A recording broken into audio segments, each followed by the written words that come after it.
everyone, it's Friday, September 22nd, and we're currently on our way to Stowe, Vermont. Got about, I don't know, an hour and 15 minutes to go. We're going to go to the Roastery and go to our very first cupping event. We're going to meet Arturo, the Roastmaster. And we have tickets for tomorrow, Saturday, 3:20, I believe, and we're excited about it. And we'll see what the day brings us.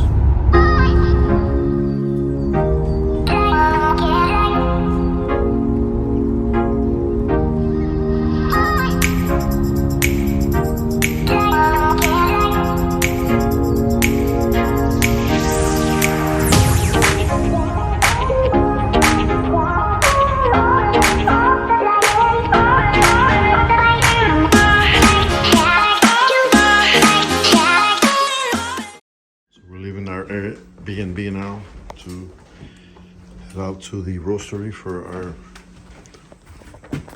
cupping event.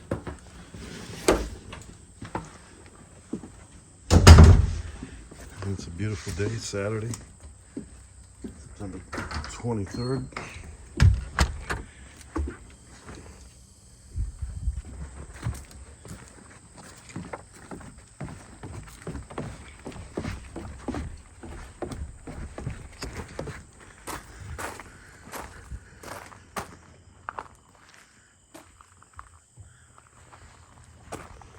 We're off. So we're here at the Roastery. There's that sign that Jordan put up, one of his videos, and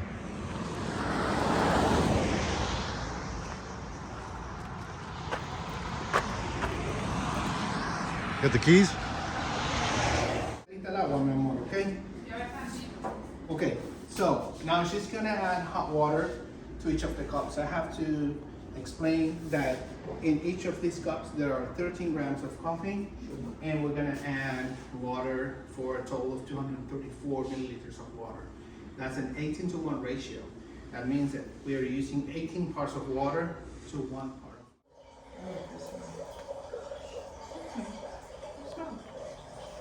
All right. I like them all. Well, yeah, it's like, what part of the day do you want it? All right. So you take 1 or 2 spoons from the cup that you want to taste. Let's say you rinse your spoon. You take a couple of spoons here. See? And then you will try to create an expression from the cup. You want to do this. Yeah, I know it doesn't sound pretty, but that's how you do it. And you actually drink it. Yeah, You're not, because I've noticed you guys do. Yes, I usually do, but Because you you're only taking have it? I mean, when you're doing routine evaluation, when you're doing in a farm, Yeah. you can cup up to 40 to 50 samples in the morning. So if you drink it all, yeah, That's it. she's gonna have a busy night. So you have to spit. So you have to. Yeah. But No worries. I wanted to make it a little bit less gross. Oh, hey. So you guys don't go on your review saying, you know what, that was totally a gross experience. So yeah, you can do that. You can take one of these, cups, and there are more here. I said quite a few politically incorrect things. So sorry, you're gonna have to deal with it. And, Nothing bad. That's his biggest fear. No, look, the truth is that we've been talking for a little bit, and our friend here, he likes bolder, stronger, profiles, coffees. They like coffee from Puerto Rico too. So they're used. Lots, and we were the only people from the States to actually participate in that. This year there was another company you guys might know called George Howell, who was part of it too, and they're a Boston-based roaster too. Wow. It's my phone, I don't know, I'm getting spam calls. Mm-hmm.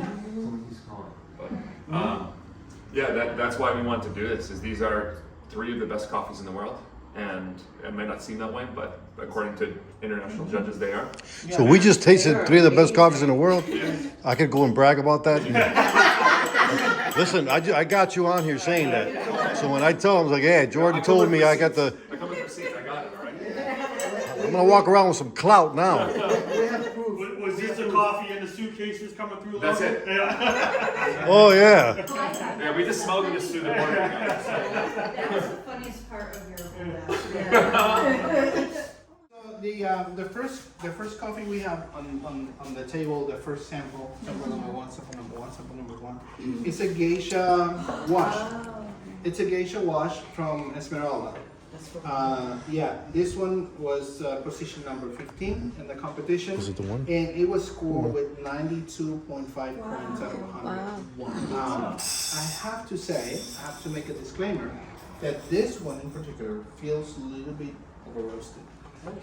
It can happen. You only have, it's like M&M, you know, you have one shot, one opportunity. So you're roasting a 100 mem sample and you're trying to do the best you can, and sometimes just it happens that you don't have no more, because you already have one set of samples.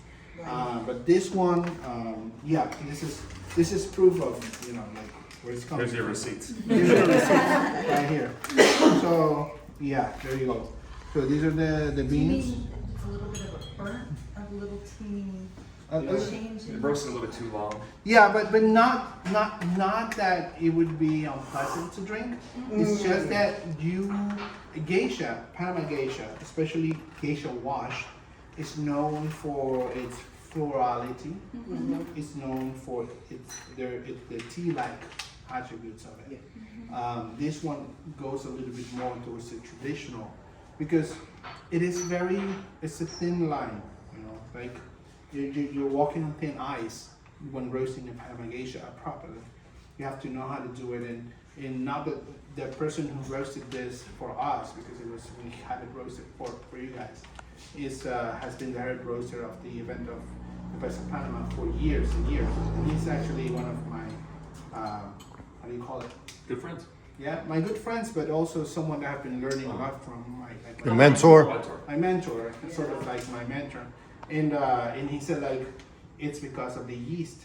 They apply yeast to their wash process. Sure. And yeast can be deceitful when it comes to the moment of roasting, when you're doing the artisan way. All right, so Hacienda La Esmeralda. They're actually my neighbors. They're our neighbors. Yeah, my farm's here and they're all around us. The land that you're gonna purchase? No, that's someone else. That's a little bit down the way. If the Petersons ever sold their land, Maybe a lot of money. yeah. Fun fact about La Esmeralda is that they were basically the ones that rediscovered the geisha variety. Back in 2003, 2004, they were sampling some coffees from their farm, and they decided to isolate this coffee that was up on a hill, that was different, looked different, and when they tasted it, it was so floral that they thought there was some sort of cross-contamination happening. Maybe where they're storing it, maybe there's some soap or some detergent or something like that, and maybe that's what happened, because coffee can be cross-contaminated. But next year, they tried again, and it was the same. They made sure there was no possibility for cross-contamination, and they got the same florality. And when you get those jasmine, black white flowers, calla lilies, lavender notes in your coffee, then something is seriously happening. When you say contamination, wouldn't that just be a natural hybrid?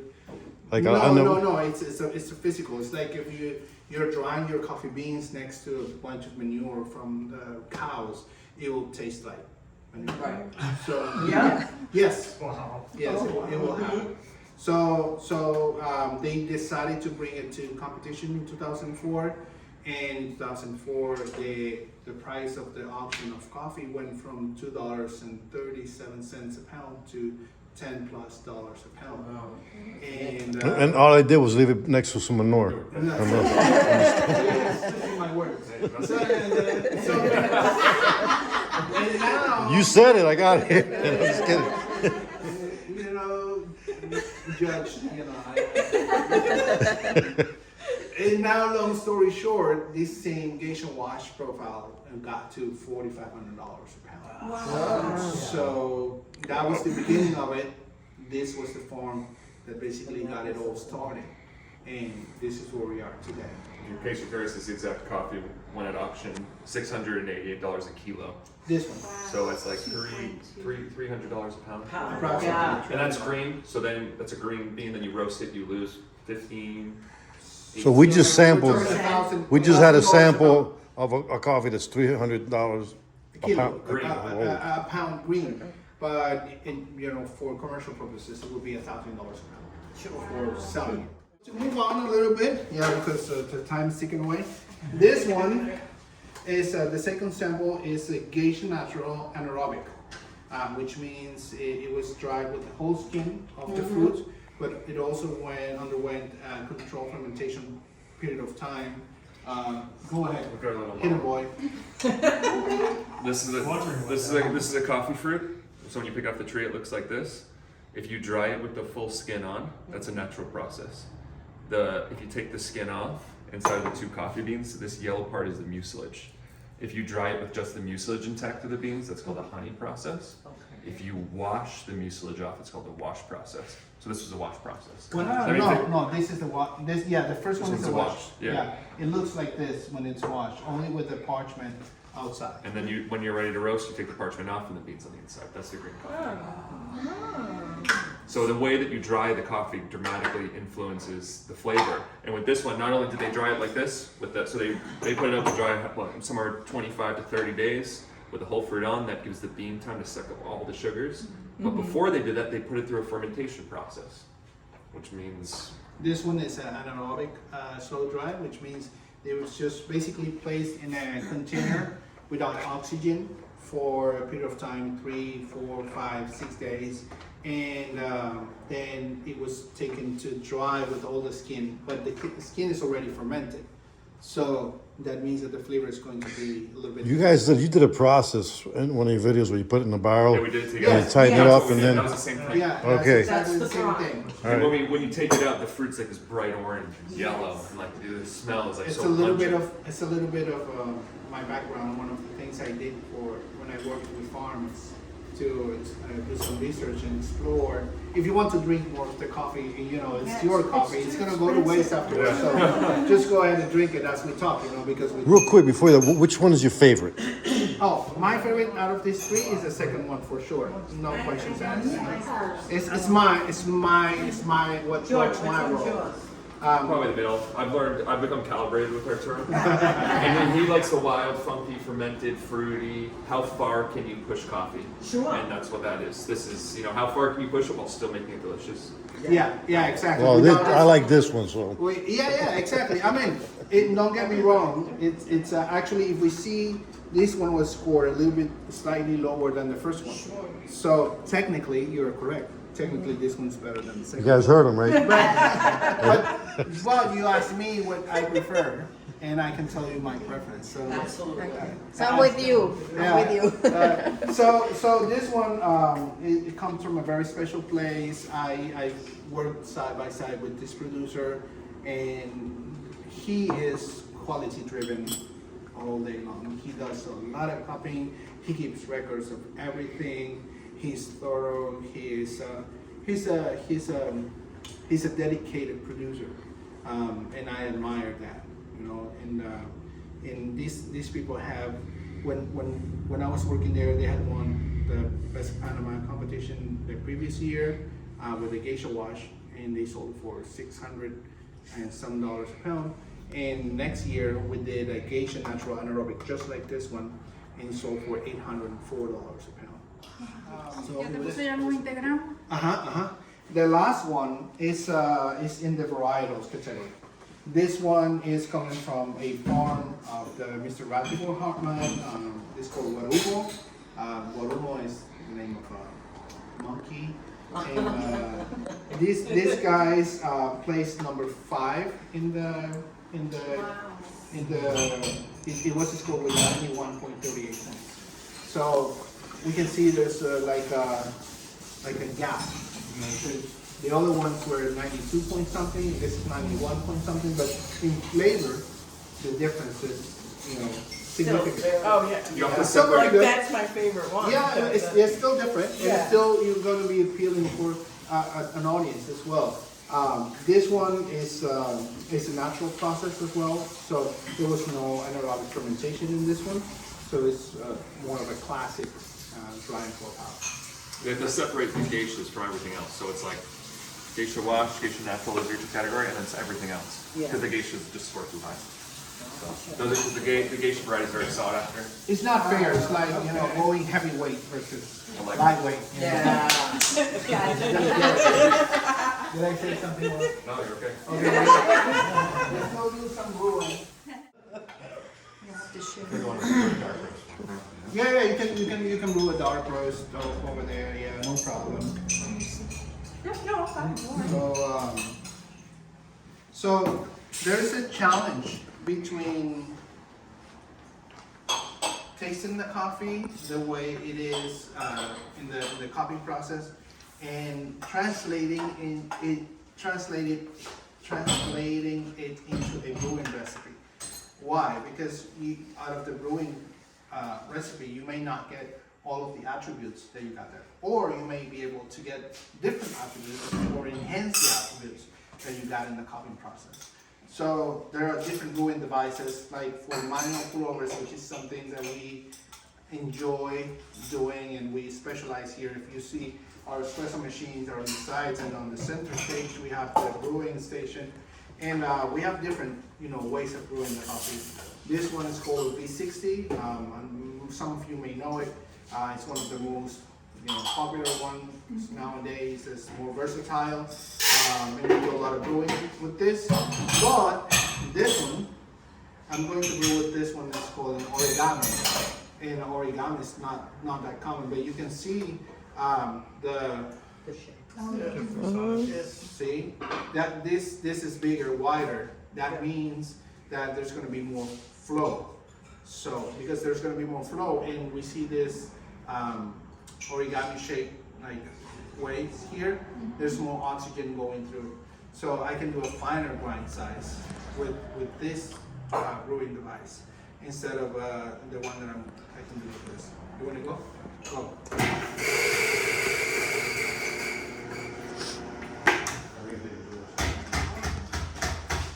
So now what I'm going to try to do is I'm going to try and hold on. I'm gonna move this. If you're wondering why does the grind size matter, it changes the flow of the water. So as you're pouring the water, it's going to pass through all those grounds. The finer you grind the coffee, the slower it's going to go. That means the more it's going to extract from those grounds. If it's really coarse, it's going to be like pouring water through stones. It's going to just go right through. So how does it affect the taste? The finer, the more extraction you get. Now, more extraction doesn't mean good. If you extract too much, that translates to bitter. Now, if you do too little, that's going to translate to acidity. It's going to be really acidic. So you're trying to find that happy balance in between. That's been the hardest part for me. Some of that may be the grind that you're using. So like the blade grinders, where you push the button, the blades spin, that has no consistency. Some grounds will be big and some will be super small. So you have no control over your grind size. That's why something like a burr grinder, it's like you're changing the space between the burrs, and that makes it so all the grounds are the same size. And they're adjustable then? So Yeah, this has some 160 different sizes. Oh, wow. Yeah. I have no idea. So what we do is with every coffee, we experiment with it over and over and over. Grind size, not only grind size, but then temperature. Not only temperature, but the recipe. That's the amount of water that you're pouring over and the intervals that you're pouring. All that makes it change. You might think, at first meet you, I was like, yeah, this is about. You know what, Jordan? It's like I don't feel worthy of drinking coffee anymore. No, You're just proving me how much I don't know about coffee. I'm not worthy. I'm not. We were talking about a guy who had we were just a minute ago about a guy at a farm, he had 800 varieties, right? Like this guy travels the world, he gets on boats, goes up to little islands, gets on top of the mountain to get a coffee seed and to bring it back. That guy drinks out of pods every morning. And he openly says it. He's like, there's a time and a place for everything. There's a time and a place for table wine, $8 a bottle. There's a time and a place for next $30 bottle of wine. Sure, There's the a cup. time for a lean cuisine and a microwave, and there's time for a nice meal. Yeah, sometimes you gotta get bougie, and sometimes you do the Stouffer's frozen. Yeah, But if there's only Stouffer's, Meals. we'd all be depressed. I don't know. When I was listening to this, and I feel much respect for this man. His name is Gonzalo. He's a great personality, and you can see he's passionate about what he does. It's on a mission. But you know, I don't think I will ever agree with the pot thing. But I mean, But he's talking about, it's 5 he's a.m. older. I got to He's respond to watching email. Hey, Jordan, would you ever try to get footage of Arturo using a pod? I have a shot of him drinking Starbucks. Hey, let's go, honey. We're out of here. Now you're gonna blackmail. See, you gotta save that for, just the right moment and say, oh. You're gonna pull that on me now. So now what I'm going to do here is I'm going to give my best shot because I only had 20 grams left from the coffee that we tasted and then that you tasted, and then now this is all there is left. So I either make it or break it. So I hope you guys enjoy what I'm about to do. This one, I am going with my best guess out of what I've done before with similar profiles, with geisha and Arabic, naturally fermented, with those great, notes in it. Concord grape actually is what I smelled when I was fresh ground. So I'm gonna try to bring as much of that alive as I can. And I'm gonna do so by applying what I call a high frequency recipe. I am using 20 grams of coffee, and I'm going to use 280 milliliters of water. Usually, geisha, you will do 16 to 1, 16 parts of water to 1 pot of coffee. But for this one, I'm going to do 14 to 1. Why? Because I want to really highlight the process, the anaerobic fermentation part of it. So for the first pour, I did 30 milliliters. For the second pour, I'm going to do 50 more milliliters for a total of 80. And from then on, I am going to do 25 milliliters at a time until I hit 280 milliliters of coffee. How do you measure it? With a scale. I have a scale and a timer. Oh, scale. Yeah, I'll turn this around and you can see I see. we Okay. have time and then we have weight. The trick to it is I am going to do it every 10 seconds. Hello, hi, welcome. So what Jordan's doing there is a totally different thing. Yeah. He's using a different temperature in the water. He's using a different grind size. He's using a different frequency in his pours. Our coffee's gonna be more different. His is a delicate, natural, sweet coffee. This is a bold, chocolatey, dark roast. And just kind of give you guys a little bit of contrast. And our friend here said he wanted a little bit darker. I got you. He's got your back. Nice. Now with the dark roast, something that's interesting is when you roast it darker, the coffee grounds are more water soluble.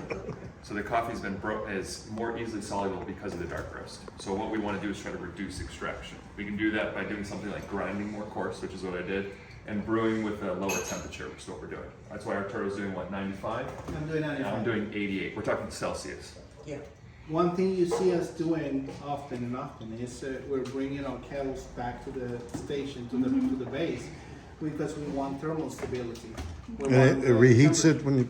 That's right. Yeah, exactly. We're trying Okay. to keep the temperature as stable as possible throughout our roast.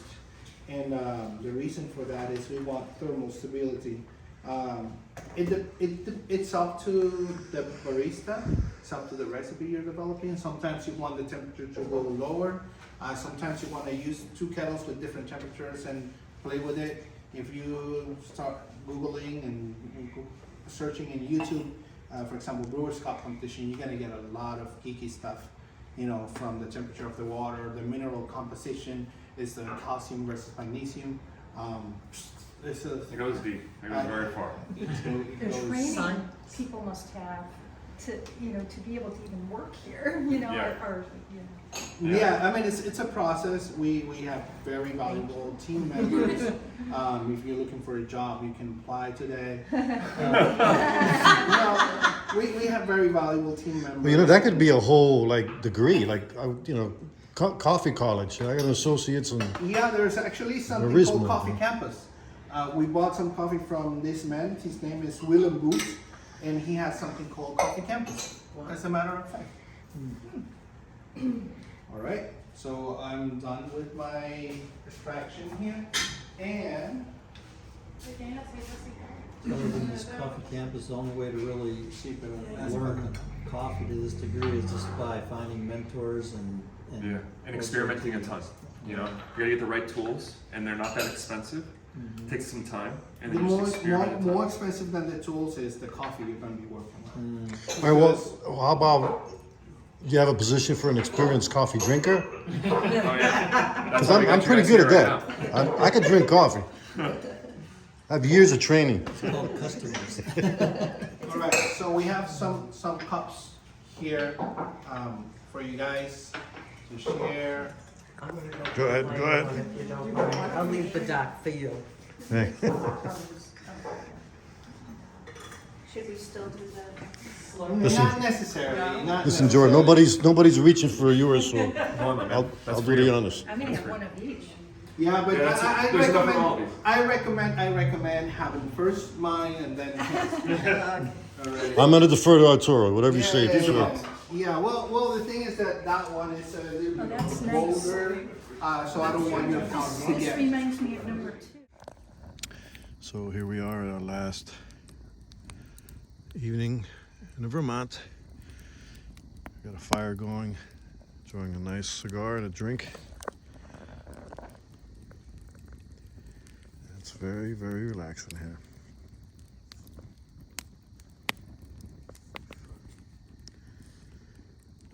This is the life.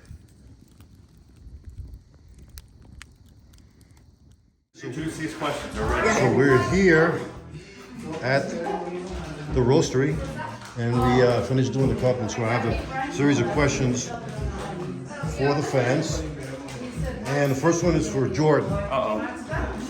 Your true feelings on plumbing and silicone.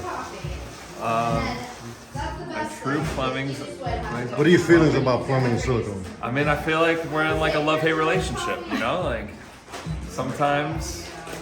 Sometimes it goes great. Sometimes it's the glue joints hold, and you cut the pieces and they all fit together. And then sometimes the water will just blast you right in the face. Well, you muddled through. Kaylee, tiling or welding, which would you prefer? What is your true passion?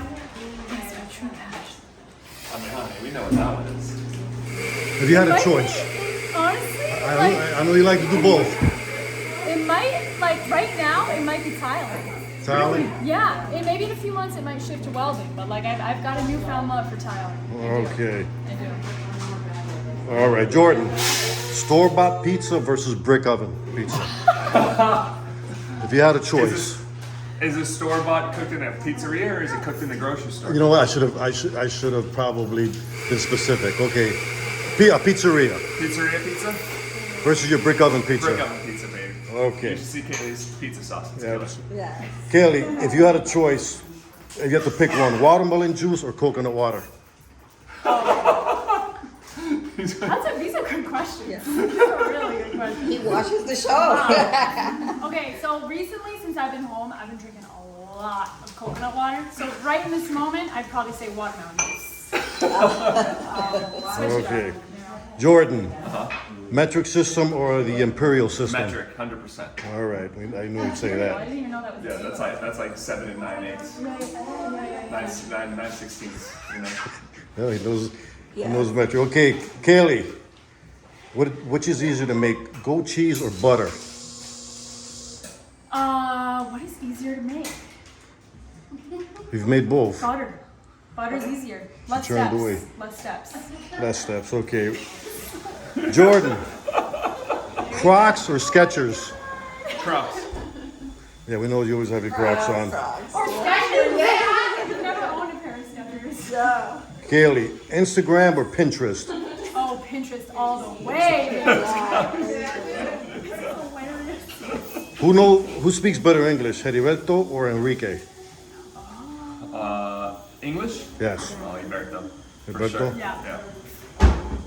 And this is for both of you guys. Did you ever use an umbrella when you were No, when you went out to use the toilet in the woods? You never use an umbrella? Yeah. No, I got a fun fact. Skin's waterproof. It's like a bidet almost. Yeah. With all the rain. Yeah, right. Yeah, we don't use toilet paper either. Okay. Now, if you could describe I mean, it's your true, we use wet wipes because they're already wet. if you could describe your extremely reliable Jeep in one word, what would it be? It's like a beautiful blonde. One word. Oh, blonde. All right. And one last question. If your van hadn't broken down in Panama, what would you be doing? We talk about this all the time. All the time.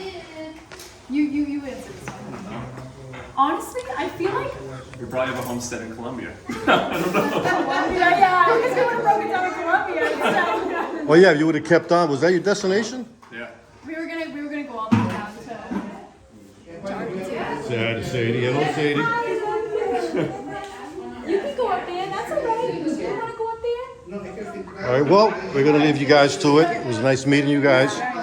And Awesome. if you guys want to continue the adventures of Kaylee and Jordan, follow them on their channel, the Nomadic Movement, and stop by their roastery in Stowe, Vermont. What's the address here? What's the official address? 1815 Pucker Street. 1815. That's right. Awesome coffee. All right, we're out. I'm gonna follow that sign out. And, oh, wait a minute. Here's my coffee. She is a hugger. She's, Thank you so much. I hope to see you guys. Bye, This is your thing now, right? I know. She just started doing it. I think someone did it. is that what she's got? Look at his eyes. Got the underbite. No, she's your mini you. Yeah, right? Yes. What are the All right. It was so nice. Yes. Thank you You guys. just carried her. That's all you did. Carry her. I know it. I know. Bye, guys. Thanks for coming in. Good luck. God bless.